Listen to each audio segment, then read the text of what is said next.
Welcome to English Listening Center.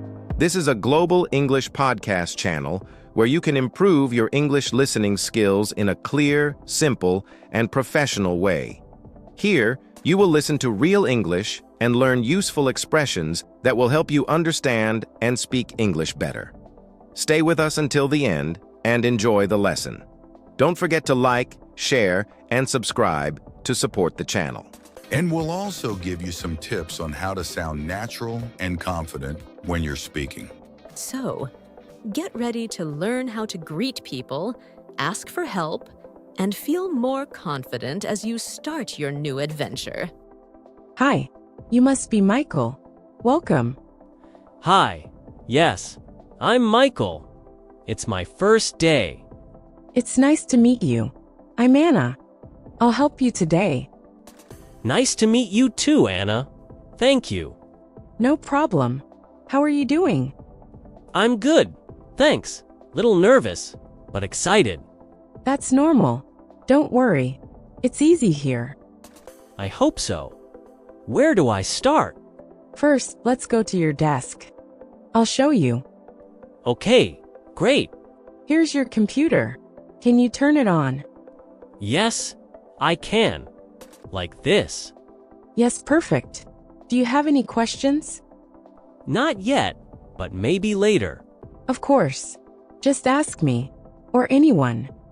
Everyone is very kind. We try. We want you to feel good here. I do. Thank you for your help. You're welcome. Let's start with this. All right, let's dive deep into the first line of our dialogue. Hi, you must be Michael. Welcome.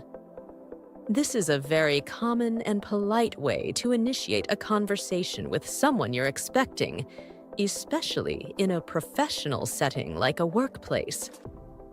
The phrase "you must be" is particularly interesting. It's used when you are fairly certain about someone's identity, but want to be polite and not make an assumption. It implies that you have some prior knowledge. Perhaps you were told that Michael was starting today. Think of it as a more formal way of saying, "Are you Michael?" Exactly. It's much smoother than a blunt, "Are you Michael?" which could sound a bit abrupt. You might also hear this phrase used in other situations, like when a host greets a guest at a party. You must be Sarah, John's friend. And then we have the word "welcome."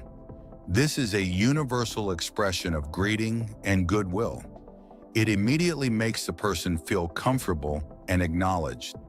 In a work context, it signals that the person is now part of the team or the company. It's important to note the tone here. When Anna says welcome, she likely says it with a warm and friendly intonation, perhaps even a smile.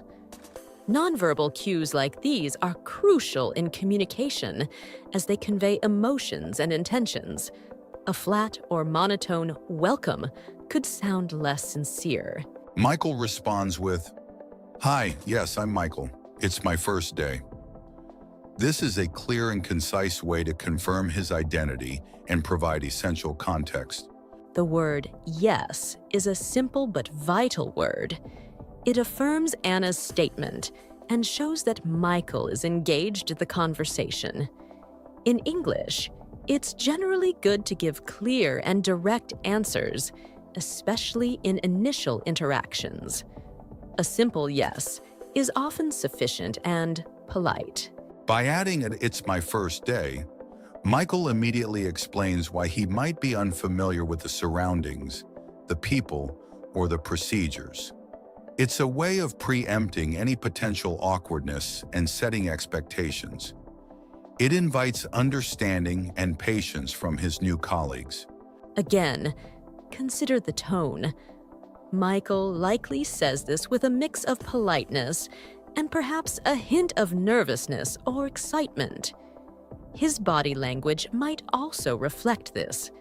Maybe he's standing a bit stiffly or looking around curiously.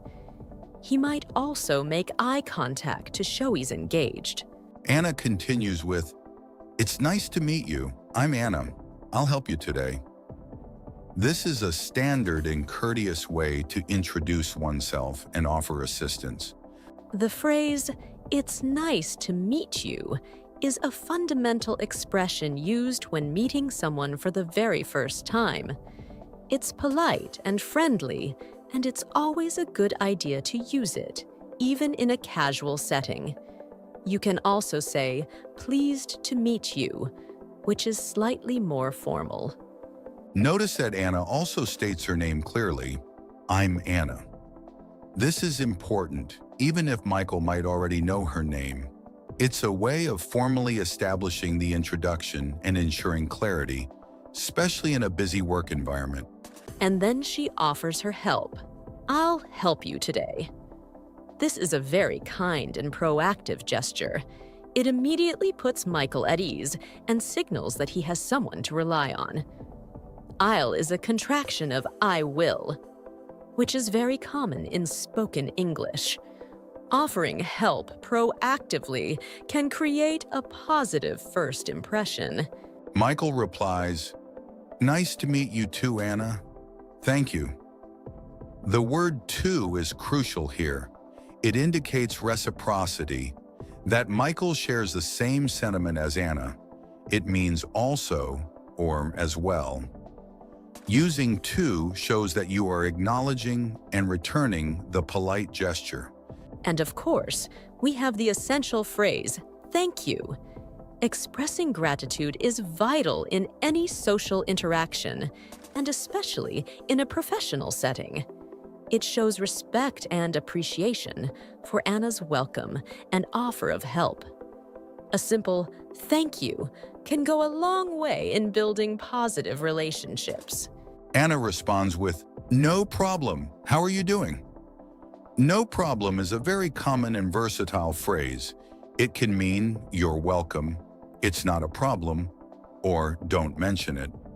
It's a casual and informal way to acknowledge someone's thanks and show that the help is willingly given. The question, "How are you doing?" is a common and friendly way to ask about someone's well-being. It's similar to "How are you?" but slightly more conversational.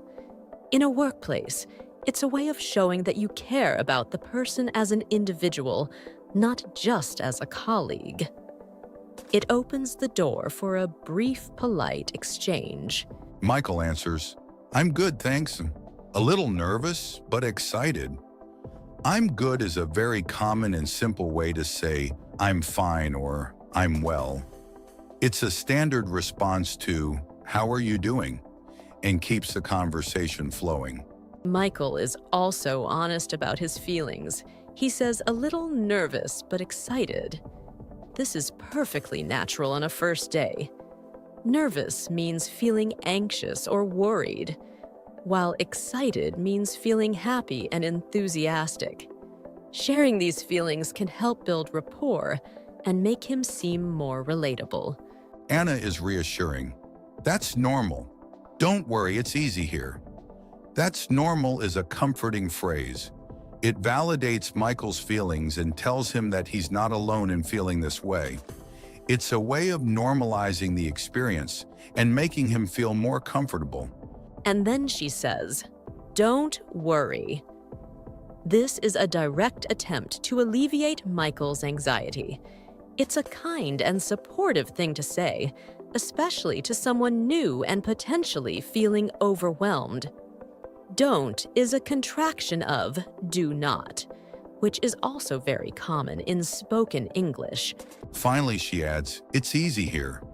This is meant to be encouraging, suggesting that the workplace is welcoming and not overly complicated. It's a way of setting positive expectations and reducing any potential fear of the unknown.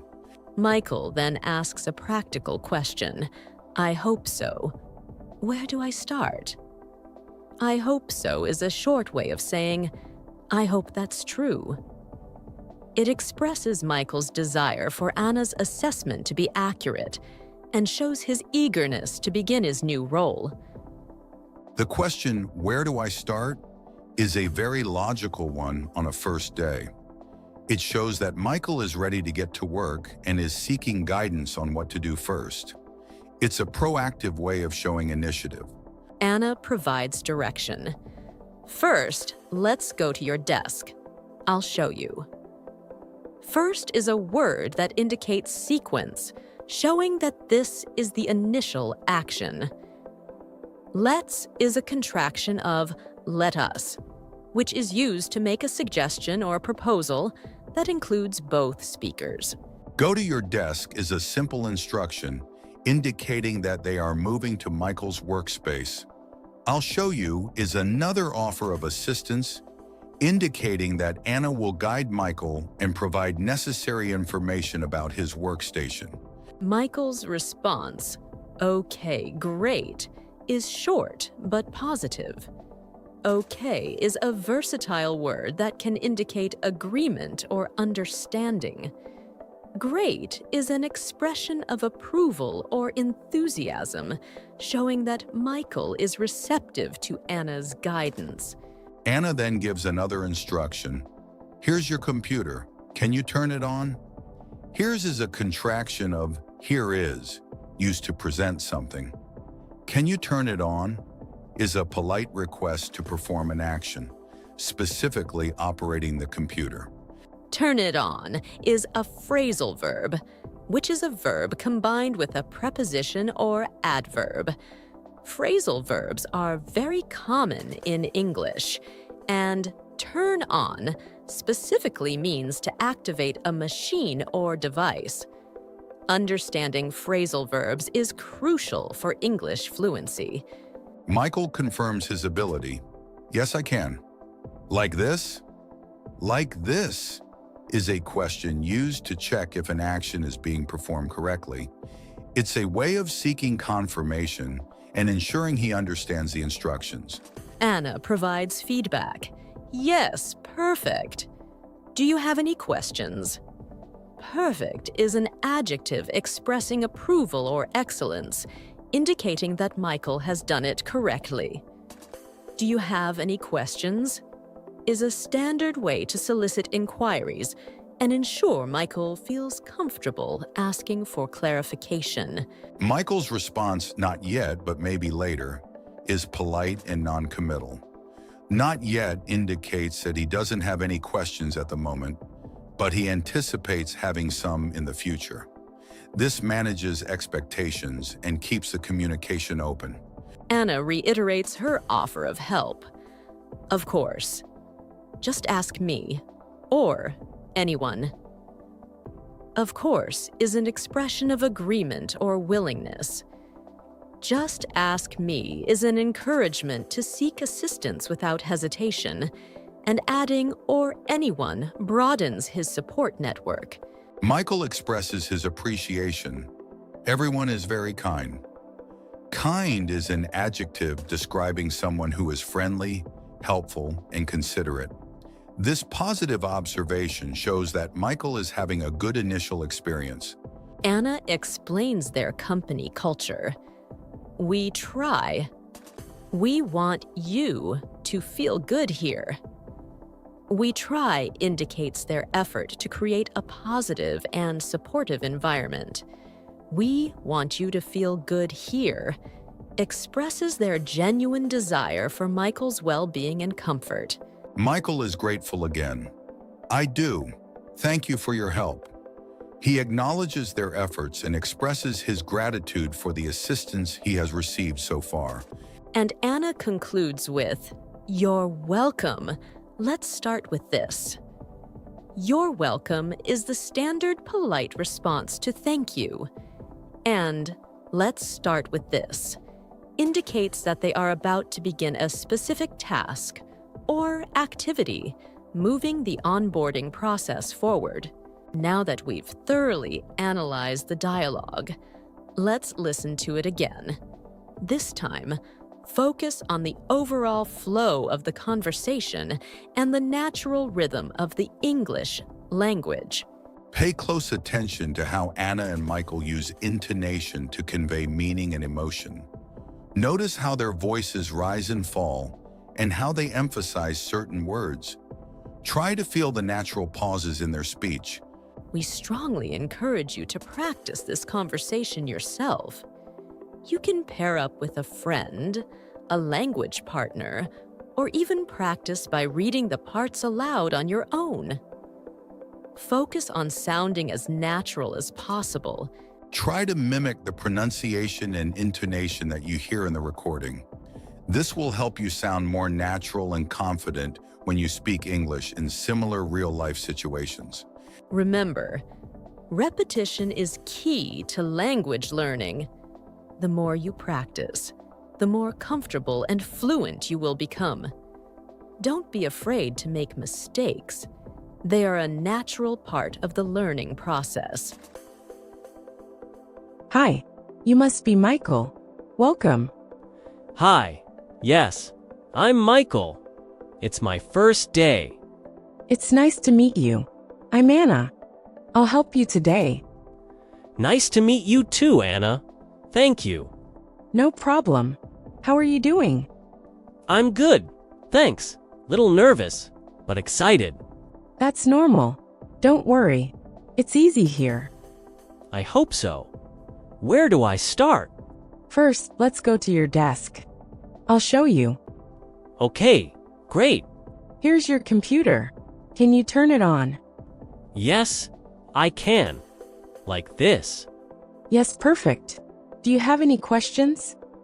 Not yet, but maybe later. Of course. Just ask me, or anyone. Everyone is very kind. We try. We want you to feel good here. I do. Thank you for your help. You're welcome. Let's start with this. And that brings us to the end of today's episode. We truly hope that this detailed exploration of a first-day conversation has been helpful and insightful for you. We believe that understanding the nuances of everyday English, especially in a professional context, is crucial for success in an English-speaking environment. Mastering these simple interactions can significantly boost your confidence.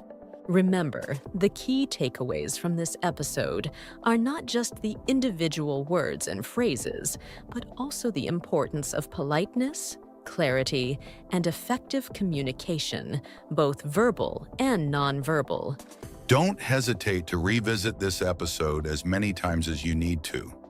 The more you familiarize yourself with this language, the more confident you will feel in similar situations. Practice makes perfect. We encourage you to actively use the phrases and expressions you've learned today in your own conversations, whether in a real workplace or in practice scenarios. The more you practice, the more natural they will become. If you found this episode valuable, please support us by subscribing to our channel, sharing it with your friends and fellow English learners, and leaving a comment below. Your feedback is incredibly important to us. We love hearing from you and learning about your experiences. So please don't hesitate to reach out with any questions or suggestions for future topics. Thank you for watching. If you enjoyed this video, please like, share, and subscribe to English Listening Center for more English listening practice.